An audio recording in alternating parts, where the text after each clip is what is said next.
Kita pun lama dah dah tak review ikan bakar tempat kita apa dah. Kau follower baru boleh tengok apa dah.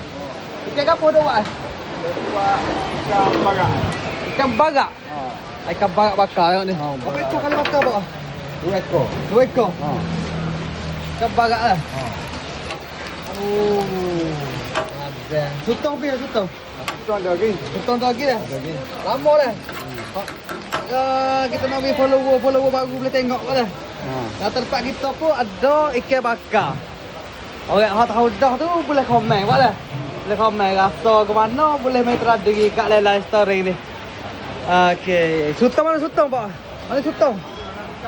Kalau bukan biru ni sutong ni. Besar pak? Besar dah. Okey. Ni, yang mana hang tak tahu lagi kata Lela Story ada ikan bakar berapa gini boleh mari ha. Mari cuba dah pak. Ikan bakar tahu apa dah pak? Bakar atas ni dia panggang tak duk dah, panggang. Pangan ada gini. Panggang tak duk dah. Bakar berapa ada dah. Orang pun ramah apa lah. Kat kita masak pak ni orang ada betul-betul tu orang ni. Kita baru luar apa? Baru luar kita ni. Baru boleh hak lah. Baru boleh dah hak. Maka luar kita buat video huduh-huduh. Kalau baru boleh tengok ikan bakar tempat kita ni dah. Okey pak Okey. Okey, terima kasih.